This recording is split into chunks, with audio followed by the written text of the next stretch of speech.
اعوذ باللہ من الشیطان الرجیم بسم اللہ الرحمن الرحیم۔ خواتین و حضرات السلام علیکم ورحمۃ اللہ وبرکاتہ مغفرتہ۔ پروگرام احکام شریعت اور وضو سے متعلقہ مسائل کے ساتھ ایک دفعہ پھر شرف حاضری حاصل ہے۔ ہم وضو کے طریقے پہ گفتگو کر رہے تھے اور میں نے آپ کو بتایا تھا کہ سب سے پہلے ہم نیت کریں گے۔ نیت کرنا وضو میں سنت کریمہ ہے، اسی طرح نیت کے بغیر بھی وضو ہو سکتا ہے۔ فرق یہ ہوگا کہ اگر ہم نے بلا نیت کے وضو کیا تو ثواب نہیں ملے گا، اور نیت کے ساتھ کریں گے تو انشاءاللہ وضو کا ثواب بھی حاصل ہوگا۔ اس کے بعد بسم اللہ الرحمن الرحیم پڑھ کر وضو کا آغاز کرنا چاہیے، اور بسم اللہ والحمدللہ کہہ لیں تو بہت بہتر ہے۔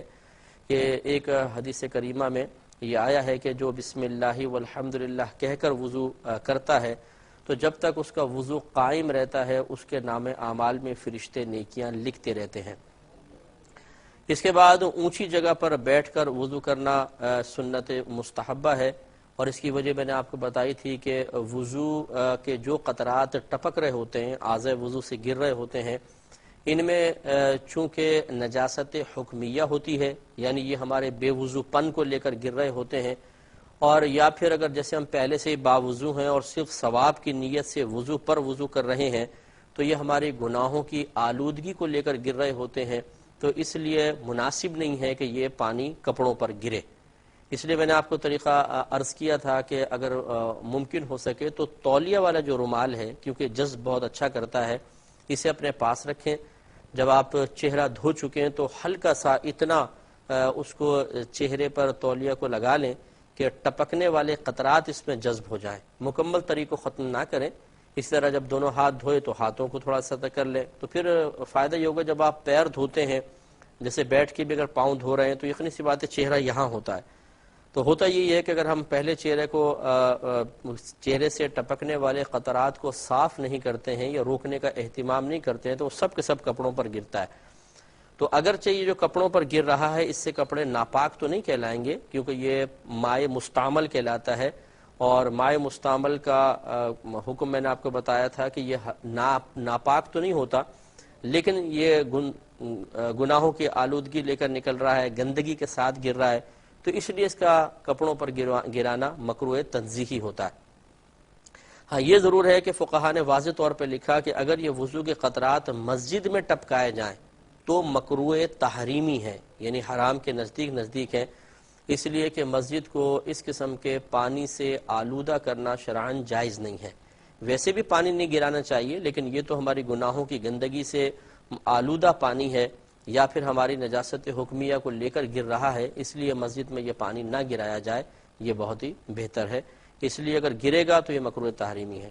تو اس سے ہمارے وہ بھائی بھی درس حاصل کریں کہ جو کبھی ملاحظہ کرتے ہیں کہ امام صاحب جماعت کروا رہے ہیں اور ان کو خوف یہ ہوتا ہے کہ اگر تھوڑی سی بھی دیر ہوئی تو شاید امام صاحب رکوع میں چلے جائیں گے، تو جلدی جلدی وضو کر کے اور پھر بھاگتے ہیں مسجد کے فرش پر، اور ان کے داڑھی سے، ان کے چہرے سے یا ہاتھوں سے پانی ٹپک رہا ہوتا ہے اور مسجد کا فرش آلودہ ہو رہا ہوتا ہے۔ لیکن جماعت حاصل کرنے کا شوق اس گناہ کی راہ میں رکاوٹ نہیں بن پاتا اور وہ بھاگتے ہوئے مسجد کو آلودہ کرتے ہوئے نکل جاتے ہیں، یہ قطعاً غیر مناسب، اس میں احتیاط کرنی چاہیے۔ اس کے بعد اب ہم کلی کریں گے، پہلے کلی کریں، سیدھے ہاتھ سے کلی کرنا سنت مبارکہ ہے، اور کلی کرنے کا مطلب صرف یہ نہیں ہے کہ تھوڑا پانی منہ میں لیں اور گھما کے پھینک دیں، بلکہ وضو میں کلی کرنا اور اس کے بعد ناک میں پانی چڑھانا سنت مؤکدہ ہیں۔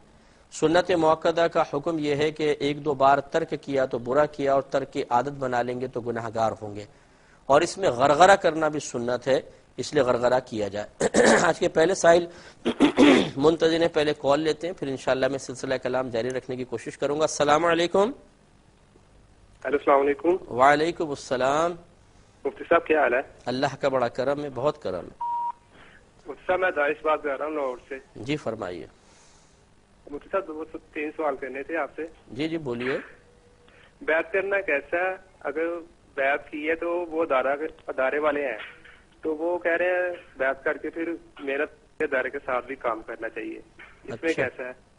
ٹھیک ہے، اور اگر وہ سید صاحب نہیں ہے یا شاہ صاحب تو کیسا؟ ویسے شریعت بتاتے ہیں عمل طریقہ تو بہت اچھا ہے، اس سے ذرا تفصیلاً بات کیجیے گا۔ تو کیا اس میں دوسرا سوال کیا پوچھنا چاہ رہے ہیں آپ؟ وہ نا ادارے کو چلا رہے ہیں نہیں، وہ تو آپ کا ہو گیا نا کہ بیعت کی اور اب ادارے میں کام کرنے پہ کوئی فورس کر رہے ہیں، وہ ایک الگ مسئلہ ہے، اس کا جواب دیتا ہوں۔ دوسرا کوشچن کیا ہے؟ ہم نا ہر پیر والے دن نا گوشت لے کے آتے ہیں صدقے کے لیے، وہ اور منگل والے دن نا وہ پھینک دیتے ہیں کہیں گراؤنڈ میں، یہ کرنا ایسا عمل کرنا کیسا ہے؟ یہ ہمارا صدقہ ہو جائے گا؟ گوشت صدقہ کر دیتے ہیں جو گراؤنڈ میں پھینک دیتے ہیں؟ جی جی، وہ پتہ نہیں اب جانور کھاتے ہیں، تو وہ ٹھیک ہے، عمل کیسا صدقہ ہمارا ہو جائے گا یا کسی کو؟ جی میں بتاتا ہوں اور میں بتاتا ہوں انشاءاللہ، عرض کرتا ہوں سوال سمجھ گئے۔ ایک اور کالر ہمارے ساتھ ہے۔ السلام علیکم۔ السلام علیکم۔ شیلان ڈراپ ہو گئی ہے، تو میں آپ کو بتا رہا تھا کہ وضو میں کلی کرنا اور ناک میں پانی چڑھانا دونوں سنت مؤکدہ ہیں، لیکن کلی کرنے کا یہ طریقہ نہیں ہے کہ تھوڑا سا پانی لیا اور صرف منہ میں گھما کر پھینک دیا، بلکہ غرغرہ بھی کرنا ہے۔ تو گویا کہ منہ میں پانی گھمانا پھر غرغرہ کرنا، یہ دونوں مل کر ایک سنت مؤکدہ ہیں۔ تو اگر کوئی صرف منہ میں پانی گھماتا ہے اور غرغرہ نہیں کرتا ہے تو اس کا مطلب ہے کہ وہ سنت مؤکدہ پوری نہیں کر رہا ہے۔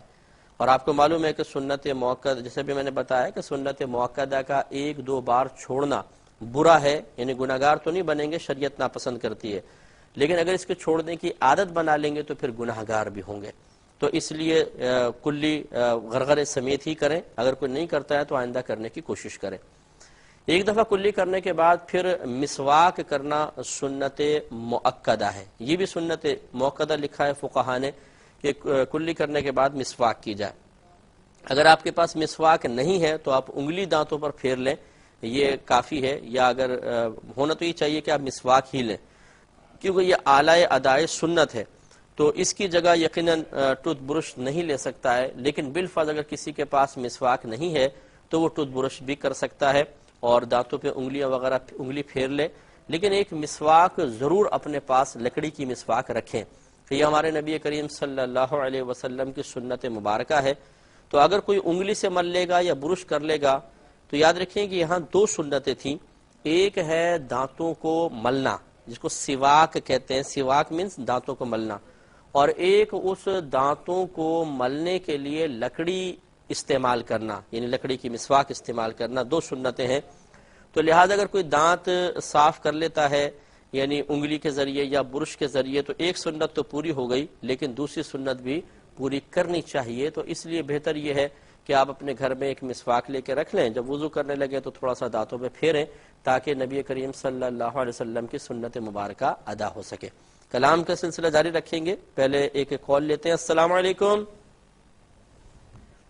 السلام علیکم۔ وعلیکم السلام۔ جی حضرت۔ وعلیکم السلام۔ جی جی ارشاد فرمائیے۔ ہاں مفتی صاحب، بعض مسئلہ یہ ہے کہ وضو کیا جاتا ہے نا، جب وضو مکمل ہو گیا، کیا ہو گیا؟ اپنے ٹیلی ویژن کی آواز تو بند کریں پہلے۔ اب وضو کرنے کے بعد شک یہ ہوا کہ میں نے کلی نہیں کی، کیا دوبارہ سے شروع سے وضو کریں یا صرف کلی کر لینی چاہیے؟ یعنی کلی نکل گئی، کلی رہ گئی تھی، وضو کر لیا؟ ہاں کلی رہ گئی، شک ہوا کہ کلی میں نے نہیں کی، وضو مکمل ہو گیا، کیا دوبارہ شروع سے وضو کریں گے؟ ٹھیک ہے کلی کر لیں۔ جی، اور کوئی کویشچن؟ بس یہی کوشچن ہے۔ جی میں بتاتا ہوں انشاءاللہ آپ کو۔ ٹھیک۔ دوسرا مسواک کریں، پہلے آپ نے کلی کی، کلی کرنے کے بعد پھر مسواک کر لی۔ مسواک کا طریقہ ویسے یہ ہوتا ہے جیسے یہ لکڑی ہے مثال کے طور پر، 3 انگلیاں اوپر رکھیں، یہ جو چھوٹی انگلی ہے اس کے نیچے رکھیں اور یہ انگوٹھا جو ہے اس کے برش کے پاس رکھیں، یہ پکڑنے کی حیت بزرگان دین نے نقل کی ہے۔ اس کے بعد بسم اللہ الرحمن الرحیم پڑھ کر پہلے سیدھی طرف اوپر والے دانتوں کے اندر اچھی طرح مسواک کریں، پھر الٹی جانب اوپر والے دانتوں میں، پھر نیچے سیدھی طرف، پھر اس طرف، پھر اس کو دھو لیں گے، ایک گویا کا راؤنڈ پورا ہوا۔ اس طرح 2 مرتبہ مزید کر لیں، اور اس کے بعد پھر آپ نے ایک کلی پہلے کی تھی، پھر 2 کلی مزید کر لیں، کہ 1 مرتبہ کلی کرنا سنت مؤکدہ ہے، 3 مرتبہ کلی کرنا سنت غیر مؤکدہ ہے۔ تو اگر کوئی ایک دفعہ کلی کر کے غرغرہ کر لیتا ہے تو گویا کہ سنت مؤکدہ ادا ہو گئی، لیکن اس کو 2 مرتبہ مزید کلی کر لینی چاہیے۔ اس کے بعد 3 مرتبہ ناک میں پانی چڑھانا سنت ہے، ایک مرتبہ وہی سنت مؤکدہ ہے اور باقی 2 مرتبہ کرنا سنت غیر مؤکدہ ہے۔ اس میں لفظ جو استعمال ہوا ہے وہ ہے استنشاق۔ استنشاق کا مطلب ہوتا ہے کہ کسی چیز کو سونگھ کر ناک کے اندر چڑھانا۔ تو اس لفظ سے یہ ظاہر ہوتا ہے کہ جب مثال کے طور پر آپ ناک میں پانی چڑھانے لگے تو تھوڑا سا اس کو سونگھیں، اتنا نہیں کہ دماغ تک چڑھ جائے، لیکن اتنا ضرور ہے کہ جو نرم ہڈی ہے، یہ جو نرم بانسا ہوتا ہے، پھر اس کے بعد سخت ہڈی شروع ہوتی ہے، یہاں تک کم از کم پانی پہنچ جائے۔ بعض لوگ بس تھوڑا سا لے کے یوں ناک کے سرے کو ٹچ کرتے رہتے ہیں، بس اس سے زیادہ نہیں کرتے ہیں، یہ غلط طریقہ ہوتا ہے۔ ذرا بھر کر چلو، پھر اس کو قریب لا کے ذرا ناک سے سونگھیں، اتنا کہ کم از کم یہ نرم بانسے تک پہنچ جائے۔ اور الٹے ہاتھ کی چھوٹی انگلی سے اگر ناک کی میں کچھ ہے تو اس کی صفائی وغیرہ کر لیں، تو سیدھے ہاتھ سے پانی ڈالنا سنت ہے، الٹے ہاتھ سے ناک کی صفائی وغیرہ کرنا سنت کریمہ ہے۔ بعض لوگوں کو دیکھا ہے کہ وہ مطلب سنت کو نہیں سیکھتے ہیں، وہ اپنی عقل لڑانے کی کوشش کرتے ہیں، وہ بولتے ہیں ناک میں ناک جی صحیح مقام نہیں ہے تو سیدھے ہاتھ سے ناک میں پانی چڑھائیں، ہم الٹے ہاتھ سے چڑھائیں گے۔ یہ غلط طریقہ ہے۔ نبی کریم صلی اللہ علیہ وسلم نے جو طریقہ ارشاد فرمایا وہ یہی ہے کہ سیدھے ہاتھ سے ناک میں پانی چڑھائیں، الٹے ہاتھ سے اگر کوئی چیز ہے تو اس کو نکالیں۔ ایک مزید کالر ہمارے ساتھ ہیں۔ السلام علیکم۔ مفتی صاحب جی فرمائیے۔ مفتی صاحب میرا پہلا سوال یہ ہے کہ قضاء نماز کا طریقہ بتا دیں مجھے، اور کیونکہ میں نے کچھ پروگرام میں سنا تھا کہ قضاء نماز کا ہے کہ وتر کو ایک پڑھ لیا جائے، یا 4 فرض میں جو 2 آخری رکھتے ہیں اس میں صرف سبحان اللہ پڑھ لیا جائے، تو جی روایت ہے کہ چلو تھوڑی سی اسلام میں تو اس جی کے میں بارے بتاتا ہوں پوچھنا تھا۔ انشاءاللہ بتاتا ہوں۔ اور دوسرا یہ ہے سوال کہ میری بیٹی کا نام ہے انیبا، انیبا انیبا ANEEBA، اس کے معنی پوچھنے تھے۔ اور تیسرا یہ تھا کہ بینک سے جو مطلب مجبوری ہوتی ہے لوگوں کی پیسے جمع کروانا اور اس کا جو پروفٹ وغیرہ ملتا ہے اس کے بارے میں پوچھنا تھا۔ ٹھیک ہے۔ اور ایک سوال یہ تھا کہ اگر کوئی متعلقہ عورت ہے، جی اس کی زبردستی مطلب گھر والے فورس کر کے اس کی کہیں دوسری جگہ شادی کر دیتے ہیں، تو وہ مجبوراً اپنی جیسے تیسے بھی زندگی گزارتی ہے جو بھی ہے، لیکن وہ اپنے شوہر سے اس سے دوسرے سے بہت زیادہ نفرت کرتی ہے، اچھا شدید۔ اور وہ مطلب اس نے کئی بار کہا بھی ہے کہ میں اس سے چھٹکارا چاہتی ہوں، لیکن وہ خاندان والے یا رشتے دار جو اسے فورس کرتے ہیں اس کی وجہ سے وہ مجبور ہے۔ 2 بچے بھی ہیں اس میں سے، جی جی لیکن وہ دلی طور پہ اس کے ساتھ اٹیچ نہیں ہے، ٹھیک ہے۔ اور اب وہ اس سے بس چھٹکارا چاہتی ہے، لیکن وہ ہو نہیں سکتا۔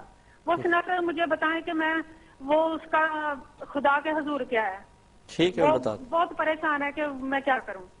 ٹھیک ہے میں بتاتا ہوں انشاءاللہ۔ اور بالکل آپ کو جواب دیتے ہیں۔ تو ہم آپ کو بتا رہے تھے کہ ناک میں ایک دفعہ پانی چڑھانا سنت مؤکدہ ہے، مزید 2 مرتبہ چڑھانا سنت غیر مؤکدہ ہے۔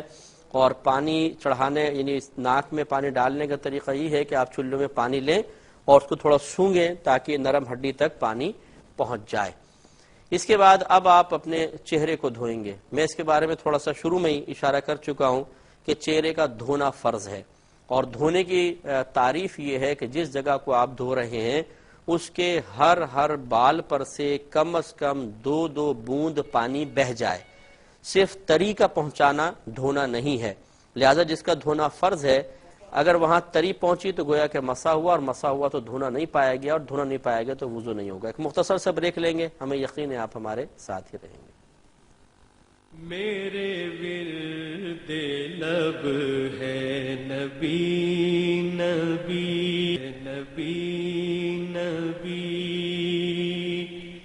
میرا دل مقام حبیب ہے، میں مریض عشق رسول ہوں۔ بسم اللہ الرحمن الرحیم۔ وضو کا طریقہ آپ کی خدمت میں عرض کر رہے تھے، تو ہم نے آپ کو بتایا کہ اب چہرہ دھویا جائے گا، اور چہرہ دھونے کا مطلب ہے کہ پورے چہرے کے ایک بال پر سے کم از کم 2 بوند پانی بہہ جائے۔ یہ دھونے کی تعریف ہے کہ جس بھی جگہ کو آپ کو دھونا ہے یا کہا جاتا ہے کہ دھونا فرض ہے، اس کا مطلب یہ ہے کہ آپ اس کے ہر حصے پر سے کم از کم 2 بوند پانی بہائیں۔ تو گویا کہ 2 بوند پانی بہے گا تو 1 مرتبہ دھلنا پایا گیا. اگر 6 بوند بہا دیں گے تو گویا کہ 3 مرتبہ دھلنا پایا گیا. گویا کہ اگر چہرے پر آپ اتنی مقدار میں پانی بہا دیں کہ دل مطمئن ہو جائے کہ ہر جانب سے کم از کم 2 بوند 6 بوند پانی بہ گیا ہے تو 3 مرتبہ دھونا بھی متحقق ہو جائے گا. ایک بات تو یہ.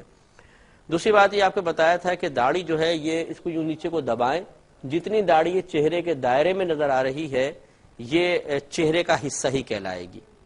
تیسری بات یہ کہ چہرے کی لمبائی جہاں سے عادتاً بال جمتے ہیں یہاں سے لے کر تھوڑی کے نیچے, بہت نیچے تک نہیں, بس یہ آپ مڑیں اور فوراً رک جائیں, نیچے کے دانت جہاں یوں جم رہے ہیں اس کے بالکل نیچے یہ چہرے کی لمبائی ہے, اور ایک کان کی لو سے لے کر دوسرے کان کی لو تک یہ چہرے کی چوڑائی ہے.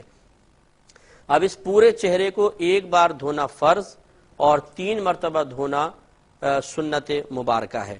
اور دھونے کی تعریف میں آپ کو بتا چکا ہوں کہ گویا کہ اگر پورے چہرے پر سے کم از کم 2 بوند پانی بہ گیا تو 1 دفعہ چہرہ دھونا پایا گیا, گویا کہ فرض ادا ہو گیا. اب مزید 2 مرتبہ دھوئیں گے, گویا کہ 6 بوند پانی بہے گا تو سنت بھی ادا ہو جائے گی. اب طریقہ کار میں پہلے اس کی نشاندہی کر چکا ہوں کہ ہمارے بھائی بہن بعض اوقات اس طرح کرتے ہیں کہ تھوڑا سا پانی لیا بس یوں دور سے پھینکتے ہیں. ایک تو چہرے پر یوں زور سے پانی پھینکنا, یاد رکھیں یہ مکروہ ہے, اپنے چہرے پہ پانی مارنا. اور یہ اکثر ایسا ہوتا ہے کہ آپ اگر وضو خانوں پر دیکھیں گے تو نمازی زور سے اپنے چہرے پہ مار رہے ہوتے ہیں, بلکہ بعض اوقات اتنی زور سے مارتے ہیں کہ اس کی چھینٹیں برابر والوں پر جاتی ہیں. یاد رکھیں یہ طریقہ مکروہ ہے. دوسرا یہ بھی مکروہ ہے کہ جب چہرہ دھویا جائے تو پھونک ماری جائے, یہ بھی مکروہ ہے. تو اس میں بھی کرتے ہیں کہ جب دھوتے ہیں یوں پھونک بھی مار رہے ہوتے ہیں, تو یہ بھی غلط طریقہ ہوتا ہے, پھونک وغیرہ نہیں مارنی ہے. اب جو غلط طریقہ ہے چہرہ دھونے کا وہ یہی ہے کہ تھوڑا سا یہاں پہ بس پانی مارتے, جب مارتے تو اتنا دائرہ بس تک پانی آئے گا زیادہ سے زیادہ, باقی چہرے کے اوپر جو ہے ہاتھ پھیرتے ہیں. اور ابھی ہم نے آپ کو بتایا کہ جس چیز کو دھونا فرض ہے اس پر سے کم از کم 2 بوند پانی بہ جائے تو دھونا پایا جائے گا, ورنہ نہیں. اور اگر دھونا نہیں پایا گیا تو وضو نہیں ہوگا. اور یہاں پر جہالت اور عذر نہیں ہے کہ جی ہمیں تو معلوم نہیں تھا تو معلوم کیوں نہیں کیا. یہ تو اتنے امپورٹنٹ مسائل ہیں, طہارت کے مسائل جس پر پوری نماز کا وجود موقوف ہے, اسے کیوں نہیں سیکھا تھا. تو لہذا جنہوں نے صرف یہاں سے پانی ڈالا اور پیشانی کا مسح کر لیا یا کنپٹیوں کو خالی یوں ہاتھ پھیر لیا گیلا, اس پہ پانی صحیح طرح بہا نہیں, ان کا وضو نہیں ہوگا, اور وضو نہیں ہوگا تو نماز بھی نہیں ہوگی. تو اس لیے طریقہ کار یہ ہوتا ہے. چلے میں پہلے کال لے لیتا ہوں پھر میں آپ کو عرض کرتا ہوں. السلام علیکم.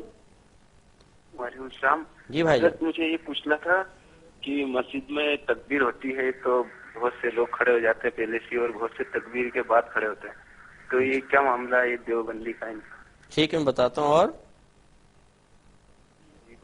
جی میں عرض کرتا ہوں. ایک مسجد کالر ہمارے ساتھ ہے. السلام علیکم.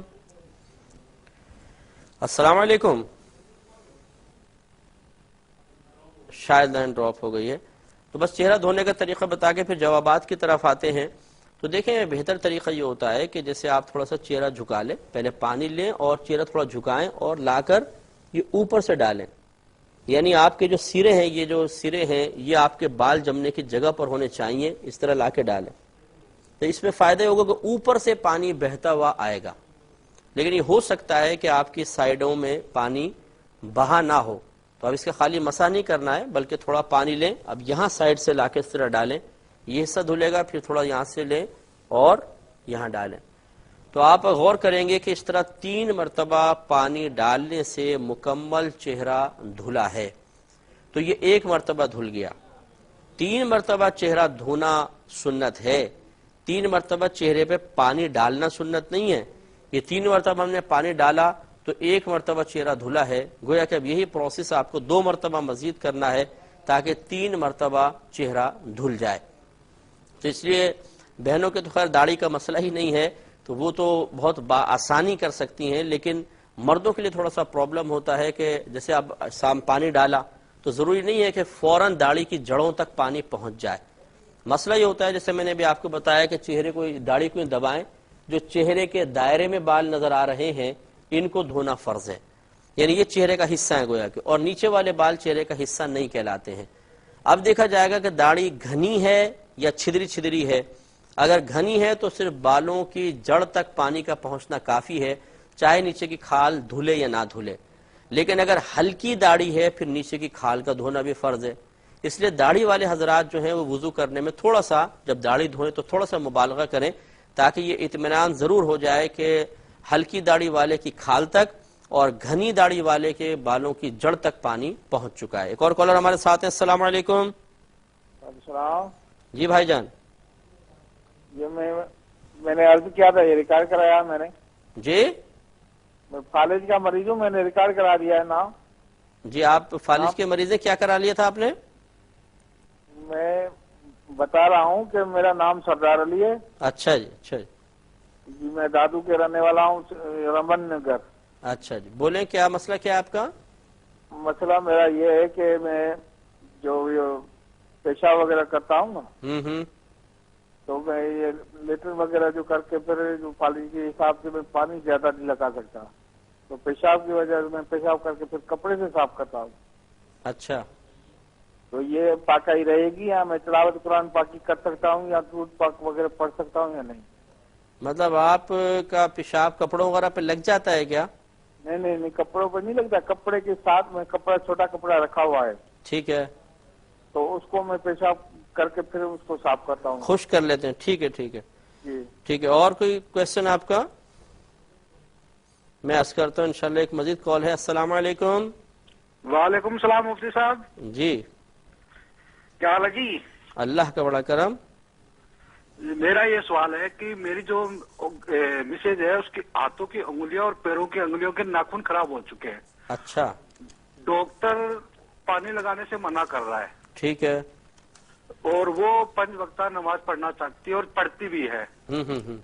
تو پانی لگانے سے بیماری زیادہ بڑھتی جا رہی ہے. ٹھیک ہے ٹھیک ہے. تو تیمم کرے تو کیسے کرے؟ رفی لگاتے ہیں، رفی سے بھی اس کو الرجی ہوتی ہے. لکڑی تو سے؟ کیا نہیں، رفی جو ہوتی ہے نا، یہ جو رنج وغیرہ ہوتی ہے، گرد و غبار، گرد و غبار سے بھی، ڈسٹ سے بھی. ٹھیک ہے. ہاں جی، تو اس سے بھی ہوتی ہے. تو ہم یہ چاہتے ہیں کہ کپڑے پہ کرے تو کیسا کپڑا ہو یا کوئی ایسی چیز ہو جس سے وہ وضو کر سکے. ٹھیک ہے میں بتاتا ہوں انشاءاللہ، میں عرض کرتا ہوں بالکل. تو جوابات کی طرف آتے ہیں. میں نے بہرحال آپ کو چہرہ دھونے کا طریقہ عرض کر دیا. تو جو داڑھی ہے گھنی ہے تو بالوں کی جڑ تک، اور ہلکی داڑھی ہے تو بالوں کی کھال تک، یعنی بالوں کے نیچے کھال تک بھی پانی کا پہنچانا ضروری ہے. باقی جو نیچے کے بال ہیں ان کو دھونا مستحب ہوتا ہے، اور اگر آپ مسح کر لیں تو یہ سنت کریمہ ہے. اور مرد حضرات چہرہ دھونے کے بعد پھر اپنا الٹا ہاتھ نیچے گردن کی طرف سے ڈالیں اور سامنے سے نکالیں، یعنی داڑھی میں خلال کرنا ان کے لیے سنت کریمہ ہوتا ہے. جوابات کی طرف آتے ہیں. کہتے ہیں کہ اگر کیا ایسا صحیح ہے کہ اگر ہم کسی جگہ بیعت کرتے ہیں، ان کا کوئی ادارہ چل رہا ہے، تو وہ پابند کرتے ہیں کہ جو بیعت ہوگا وہ اس ادارے کے لیے کام بھی کرے گا، تو کیا یہ لازم ہے؟ دیکھیں لازم تو نہیں ہے، نہ یہ بیعت کے لوازمات میں سے ہے. لیکن اگر جن کی آپ نے بیعت کی ہے وہ جامع شرائط ہیں، یعنی صحیح العقیدہ ہیں، صاحب علم ہیں، عالم دین ہیں، اور اعلانیہ طور پہ کوئی گناہ نہیں کرتے ہیں، اور ان کا شجرہ جو آپ کو ملا ہوگا وہ نبی کریم صلی اللہ علیہ وسلم سے متصل بھی ہے، تو وہ یقیناً بیعت کے قابل ہیں. اب اگر ایسا پیر جو واقعی بعمل ہے وہ اپنے مرید کو کسی خاص کام کی تلقین کرتا ہے اور مرید وہ کام بآسانی کر بھی سکتا ہے، اس میں اس کے لیے کوئی حرج کا پہلو نہیں ہے، تو پھر اطاعت شیخ کرنی چاہیے اور اس کو اپنی ایک تربیت کا حصہ سمجھنا چاہیے کہ اگر وہ ارشاد فرما رہے ہیں تو یقیناً اس میں کوئی نہ کوئی حکمت ضرور ہوگی، تو وہ ٹائم دے، بشرطے کہ وہ ادارہ جو کچھ کام کر رہا ہے وہ صحیح کام کر رہا ہو، اس میں کوئی ناجائز پہلو نہ ہو. اور امید ہے کہ جو کامل شیخ ہیں یا کامل پیر ہیں وہ کسی ناجائز کام کو تو حکم دیں گے ہی نہیں. لیکن بہرحال پھر بھی ایک دفعہ تھوڑا سا تحقیق کر لی جائے کہ بعض اوقات ایسا ہوتا ہے کہ بڑوں کو پتہ بھی نہیں ہوتا اور نیچے والے کچھ ایسا کام کر لیتے ہیں. تو اچھی طرح تحقیق کرنے کے بعد اگر یہ معلوم ہو کہ ہاں اس ادارے میں کام کرنے میں کوئی حرج نہیں ہے اور آپ کے پاس وقت بھی ہے تو پھر ضرور آپ کریں، تو اس میں کوئی حرج نہیں ہے بلکہ بہت بہتر ہے. ہاں اگر آپ کے پاس وقت نہیں ہے، مثال کے طور پہ آپ مصروف شخص ہیں اور وہاں کے لیے ٹائم نہیں نکال سکتے ہیں، یا اور کوئی آپ کو شرعی قباحت محسوس ہو رہی ہے اور آپ کام نہ کریں، تو اس سے آپ کی بیعت پہ کوئی فرق نہیں پڑے گا. یہ نہیں ہے کہ اگر آپ کام نہیں کر رہے ہیں اور پیر صاحب نے کچھ ہلکا سا اظہار ناراضگی کیا ہے اور آپ مجبور محض ہیں تو پھر سلسلہ فیض ہی منقطع ہو جائے، ایسا نہیں ہے. جو دیگر سلسلے کے اکابرین ہوتے ہیں انشاءاللہ ان کا فیض خود بخود آپ تک پہنچے گا. تو یہ اب آپ خود دیکھ لیں، اگر عذر ہے تو آپ عذر پیش کریں. انہیں پیر صاحب کو قبول بھی کرنا چاہیے کہ مرید کو ایسا کوئی کام کا مکلف نہ بنائے کہ جو اس کے بس سے باہر ہو. لیکن اگر وہ ایسا عذر قبول نہ بھی کریں تو بہرحال یہ کوئی ایسی وجہ نہیں ہے کہ آپ بیعت توڑیں. اور نہ مطلب جیسے میں نے آپ کو بتایا کہ یہ کوئی بیعت کے لوازمات میں سے ہیں کہ پیر یہ کہے کہ بیعت کی شرط یہ ہے کہ تمہیں کام کرنا پڑے گا، کوئی ایسا نہیں ہے کہ یہ مشروط اس انداز سے ہو جائے کہ آپ کام نہ کریں تو بیعت ٹوٹ جائے. آپ کام کر سکتے ہیں تو کریں، بہت اچھی بات ہے، نہیں کر سکتے تو بہرحال بیعت آپ کی قائم رہے گی. بھائی فرماتے ہیں کہ بعض اوقات یہ گوشت وغیرہ صدقہ کرنا ہوتا ہے تو وہ گراؤنڈ کے اندر پھینک دیتے ہیں جانور وغیرہ کو، کیا اس طرح صدقہ ہو جاتا ہے؟ دیکھیں سب سے پہلے یہ صدقے کا تصور سمجھ لیں. صدقے کا مطلب ہوتا ہے اللہ تبارک و تعالی کی رضا اور حصول ثواب کی نیت سے کوئی چیز خرچ کرنا، یہ ہے صدقہ بس. اب اس کے انداز مختلف ہیں، کبھی آپ کھانا کھلا دیتے ہیں یہ بھی صدقہ ہے، کسی کو پیسہ دے دیتے ہیں یہ بھی صدقہ ہے، آپ جانور کو غذا ڈال دیتے ہیں یہ بھی صدقہ ہے. اب یہ کہنا جی کہ اس طرح صدقہ ہو جاتا ہے، صدقہ تو ہے ہی، ثواب کی نیت سے جو کچھ آپ خرچ کر رہے ہیں صدقہ ہے.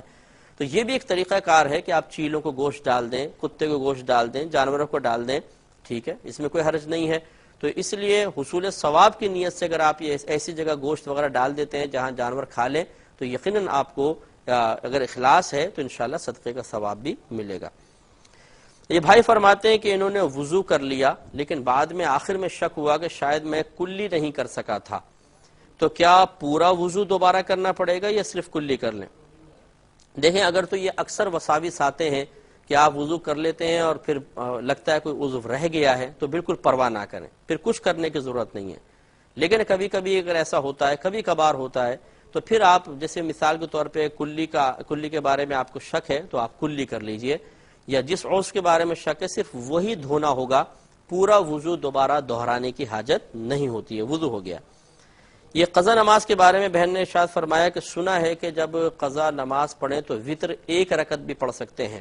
یہ بالکل غلط ہے، وتر 3 رکعت ہی پڑھنی ہوگی. ہاں جو باقی آپ نے کہا میں اس کو دہرا دیتا ہوں کہ قضا نماز ادا کرنا ویسے تو ویسی ادا کرنی چاہیے جیسے عام آپ نماز پڑھ رہے ہیں، لیکن فقہا نے ضرور یہ لکھا ہے کہ بعض اوقات کثیر قضا نمازیں باقی ہوتی ہیں اور نفس ان کی کثرت کی وجہ سے ادائیگی میں سستی کا مظاہرہ کرتا ہے. ایسی صورت میں اگر ان نمازوں کی ادائیگی کے سلسلے میں تخفیف سے فائدہ اٹھا لیا جائے تو نفس باخوشی راضی ہو جائے گا، اور بہت بہتر ہے کہ وہ نماز میں تخفیف کر کے نفس کو راضی کرتے ہوئے تاکہ یہ مسلسل ساتھ دے اور جلدی جلدی نمازیں ادا ہو جائیں، اس چیز کو اختیار کرنے میں حرج نہیں ہے. وہ تخفیف یہ ہے، نمبر 1 جب آپ قضا نماز شروع کریں تو ثنا اعوذ باللہ بسم اللہ چھوڑ دیں، براہ راست الحمدللہ سے شروع کریں، علم شریف پڑھیں، سورت پڑھیں. اب آپ رکوع میں گئے تو رکوع میں 3 تسبیحات کے بجائے صرف 1 بار تسبیح پڑھ لیں، لیکن اس میں ضرور ہے کہ جب آپ رکوع میں آرام سے پہنچ جائیں اب تسبیح پڑھیں اور ختم کر کے پھر کھڑے ہوں. ایسا نہیں کہ اوپر سے پڑھتے ہوئے گئے اور بس یہ رکوع میں گئے اٹھ گئے، اس سے پھر فرض پورا نہیں ہوگا. اسی طرح سجدے کے اندر دونوں میں 1 بار تسبیحات پڑھ لیں. دوسرے اس میں ایک مزید تخفیف یہ ہے کہ آپ جیسے آپ نے خود کہا کہ تیسری اور چوتھی میں الحمد کے بجائے 3 بار سبحان اللہ کہہ لیں. اس پہ کلام کرتا ہوں لیکن ایک مختصر سے بریک کے بعد. میرے ورد لب ہے نبی نبی کے رسول ہوں. بسم اللہ الرحمن الرحیم. پہلے کالز لیتے ہیں پھر انشاءاللہ جوابات. السلام علیکم. وعلیکم السلام. جی سر میں تندو علیال سے علی کو لگاری بات کر رہا ہوں. جی ارشاد. سر یہ میں نے ابھی میری شادی نہیں ہوئی ہے، شادی وغیرہ مجھے یا موئی بھرنا یا فوٹو کھینچوانا یہ صحیح ہے یا نہیں ہے؟ شادی کے لیے اچھا شادی میں بنانا. اچھا میں عرض کرتا ہوں انشاءاللہ. ایک اور کالر ہے. السلام علیکم. السلام علیکم مفتی صاحب. وعلیکم السلام. جی میرا 2 سوال ہیں. جی بہن فرمائیے. ایک سوال ہے کہ ظہر کی نماز ہم نے پڑھی اور سفر میں جانا ہے، دوسری عصر کی ہمیں راستے میں ہو جائے گی تو وہ 2 اکٹھی پڑھ سکتے ہیں؟ مطلب اور دوسرا سوال یہ نہیں دوبارہ کیجیے گا پہلا کویشچن. ظہر کی نماز ہم نے گھر میں پڑھی اور ہم نے کہیں جانا ہے نا، راستے میں ہو جائے گی عصر کی نماز، تو ہم 2 اکٹھی پڑھ کے جا سکتے ہیں، اثر اور ظہر اچھا، اکٹھی پڑھ سکتے ہیں. سفر اور کتنا دوسرا دور کا سوال یہ کرنا ہے کہ- آپ نے؟ جی سفر کیا کہیں دور علاقے میں جانا ہے؟ نہیں، بازار جانا ہو گیا یا پھر اچھا بازار، ٹھیک ہے ٹھیک ہے، میں عرض کرتا ہوں اور انشاءاللہ. دوسرا یہ کہ پیر صاحب کی تصویر جس کمرے میں ہوتی ہے اگر ادھر نماز کہتے ہیں کہ نہیں ہوتی، وہ یوں پوچھنا. جی میں عرض کرتا ہوں انشاءاللہ. اور کوئی کویشچن؟ میں عرض کرتا ہوں، یہ ایک بہن کو بتا رہے تھے کہ قضا نماز میں تخفیف کیا کیا، تخفیفات کیا کیا حاصل ہو سکتی ہیں. پہلا بتایا کہ آپ ثنا، تعوذ اور تسمیہ چھوڑ دیجئے. رکوع اور سجود میں ایک ایک بار تسبیح پڑھیں 3 کے بجائے، اور فرض کی تیسری اور چوتھی رکعت میں الحمد شریف کے بجائے صرف 3 بار سبحان اللہ سبحان اللہ سبحان اللہ کہہ کر آپ رکوع کر سکتی ہیں. نیز آخر میں اتحیات کے بعد پورا درود ابراہیمی یا دعا نہ پڑھنا چاہیں تو اس کو چھوڑ دیں اور صرف اللہم صلی علی محمد کہہ لیں، یعنی اتحیات پوری پڑھیں، اس کے بعد اللہم صلی علی محمد کہہ کر آپ سلام پھیر سکتی ہیں. وطر کے اندر 3 رکعتیں ہی پڑھیں گے. جس نے آپ کو بتایا کہ 1 رکعت وطر پڑھ سکتے ہیں اس نے غلط کہا، لیکن یہ ضرور ہے کہ تیسری رکعت میں دعائے قنوت کے بجائے آپ 3 بار صرف یوں کہہ لیں رب اغفر لی رب اغفر لی رب اغفر لی، یا اللہم اغفر لی اللہم اغفر لی اللہم اغفر لی، اتنا کہہ کے آپ رکوع کر سکتی ہیں. تو اس سے بہرحال نماز کافی مختصر سی ہو جاتی ہے اور نفس آسانی کے ساتھ نماز کی ادائیگی کی طرف مائل ہو سکتا ہے. یہ ایک تخفیف والا طریقہ ہے، لیکن افضل اور اولا وہی طریقہ ہے کہ آپ پوری نماز پڑھیں.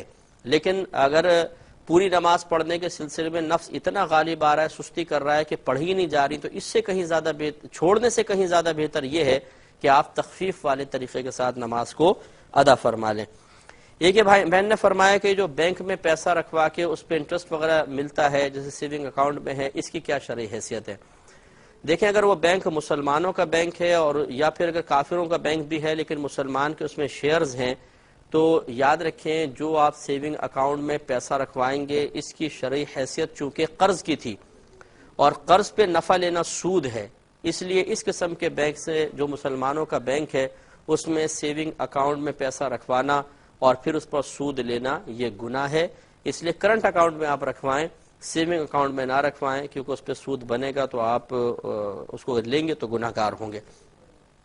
بہن نے فرمایا کہ ایک مطلقہ خاتون تھی، گھر والوں نے زبردستی اس کی شادی کر دی. جس شخص سے شادی کی ہے، یہ مطلقہ بہن کہتی ہیں کہ مجھے اس شخص سے بڑی شدید نفرت ہے، 2 بچے بھی ہو چکے ہیں اس شخص سے، لیکن وہ کہتی ہیں وہ چھٹکارا چاہتی ہیں کہ اس سے چھٹکارا ہو جائے اور زندگی گزارنا بڑا مشکل محسوس ہو رہا ہے.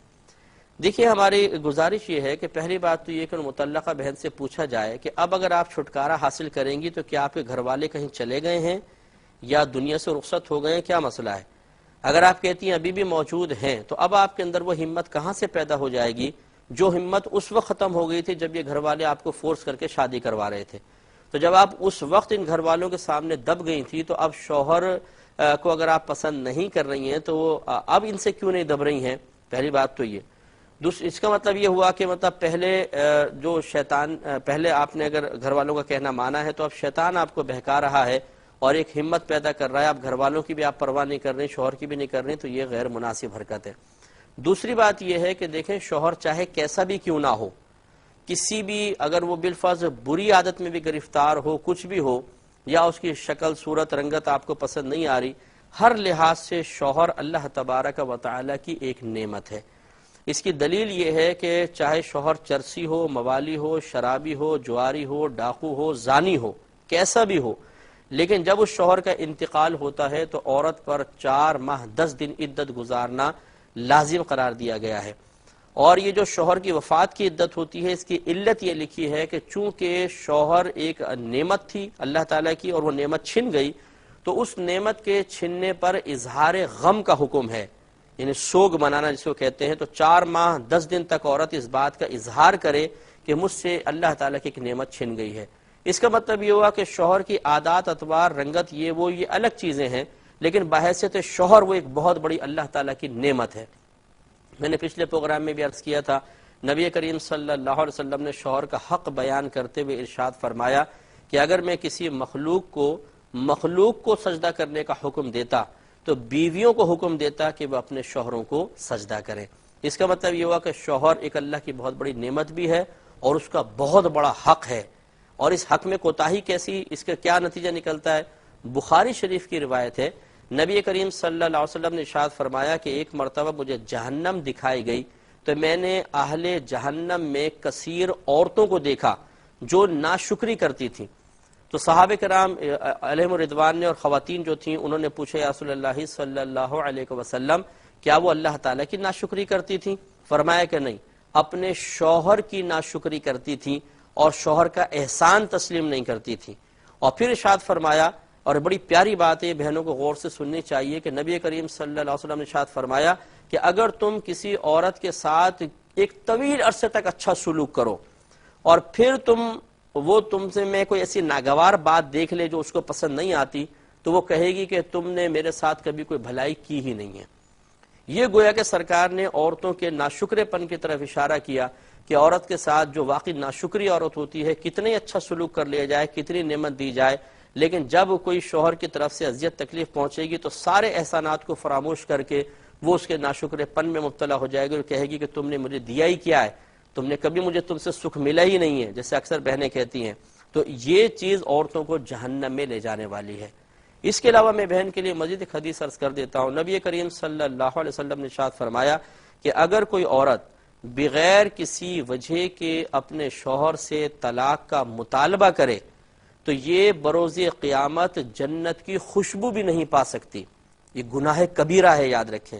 اب ان بہن کو سوچنا چاہیے، جب اس شوہر سے شادی ہو ہی گئی، یا تو پہلے ہمت کر لیتی ہیں آپ نہ جاتی، اور اس سے 2 بچے بھی ہو گئے، تو اب آخر اگر کوئی چیز پسند نہیں بھی آ رہی تو میری بہن کمپرومائز کر لیجئے، ورنہ یاد رکھیں آپ اس طریقے سے شوہر کے احسانوں کا بدلہ بھی نہیں دے پا رہی، اس کا حق بھی ادا نہیں کر پا رہی، اس کی ناشکری میں مبتلا بھی ہو رہی ہیں. اور اگر آپ طلاق کا مطالبہ کریں گے تو یاد رکھیے کہ آپ پر جنت کی خوشبو حرام کر دی جائے گی اور آپ پھر جہنم میں جائیں گی. کیا فائدہ؟ جیسا شوہر ہے قبول کریں. دیکھیں یہ صرف میں ازواج کی خدمت میں عرض نہیں کر رہا، شوہروں کی بھی خدمت میں عرض کر رہا ہوں کہ دونوں فریقین میں کچھ نہ کچھ کمی ہوتی ہے، کوئی بھی 100% کامل نہیں ہوتا ہے. اگر کوئی بہن کہتی ہے مجھے شوہر اس وجہ سے پسند نہیں آ رہا، تو ذرا ایک لمحے کے لیے آنکھ بند کر کے غور و تفکر کریں کہ کیا آپ 100% پرفیکٹ ہیں؟ ہو سکتا ہے آپ کی بہت ساری باتیں شوہر کو پسند نہ آ رہی ہوں. اسی طرح بعض شوہر ہوتے ہیں کہ وہ بیوی کو کہتے ہیں اس کی یہ چیز پسند نہیں ہے اس لیے میں چھوڑ رہا ہوں. تو آپ کی بھی تو بہت ساری چیزیں ایسی ہوں گی جو ناپسندیدہ ہوں گی. کیا یہ اچھا ہوگا کہ اگر آپ بالفرض آپ نے تو ارادہ کر لیا چھوڑنے کا، آپ نہ کر رہے ہوتے، لیکن بیوی کہتی کہ اس میں چونکہ یہ اوصاف ہیں اس لیے میں چھوڑ رہی ہوں. تو دیکھیں مسئلہ یہ ہوتا ہے کہ اسی طریقے سے سامنے والے کو کچھ کمی کے ساتھ، کوتاہی کے ساتھ، کچھ خرابیوں کے ساتھ قبول کرنا ہی پڑتا ہے، یہ سوچ کر کہ مجھ میں بھی اسی قسم کی کچھ کمی ہے، کوتاہیاں ہیں، خرابیاں ہیں. ہر چھوٹی چھوٹی بات کے اوپر جدائی اختیار نہیں کی جاتی. ان بہن کو چاہیے کہ سوچیں کہ پہلے آپ مطلقہ تھیں، دوسرے شوہر سے بھی آپ اس طریقے سے علیحدہ ہو جائیں گی تو اس کے بعد یقینی سی بات ہے کہ آپ کی عزت میں فرق آئے گا. لوگ کویسچن کریں گے کہ پہلے شوہر سے طلاق ہو گئی دوسرے سے کیوں ہوئی، اور پھر آپ کے بچوں پر بھی کتنا منفی اثر مرتب ہوگا. جو 2 بچے ہیں آپ کے، کہ وہ جب ان کو بڑے ہو کے تھوڑا شعور حاصل ہوگا، پتہ چلے گا کہ ہماری والدہ کو 2 مرتبہ 2 شوہروں سے طلاق ہوئی ہے، تو ان کے ذہن میں بھی کوئی منفی خیالات آ سکتے ہیں. اس لیے ہمارا مشورہ ہوگا بہن سے کہ آپ اس قسم کی عورتوں سے نہ ملیں جو آپ کو گمراہ کر رہی ہوں، کیونکہ یہ بھی ہوتا ہے بعض اوقات یہ خواتین زیادہ احساس دلاتی ہیں. کسی بہن کی شادی ہو گئی کسی شخص کے ساتھ، بالفرض اس میں کوئی ایسا عیب ہے تو آگے بولتی ہوں ہو تیری تو قسمت ہی پھوٹ گئی، اف تو دیکھ اور اس کو دیکھ، تیرے ماں باپ نے پتہ نہیں کیا دیکھ کر دے دیا. تو اس کو احساس نہیں بھی ہوتا تو احساس پیدا ہونا شروع ہو جاتا ہے، وہ چابی بھر کے اور جمالو نکل گئی، گھر کے اندر ہنگامے ہو رہے ہیں. تو اس قسم کی بہنوں سے بھی ہماری مؤدبانہ گزارش ہے کہ اپنی آخرت کی بربادی کا سامان نہ کریں. کوئی اپنے گھر میں خوش ہے اس کو خوش رہنے دیں.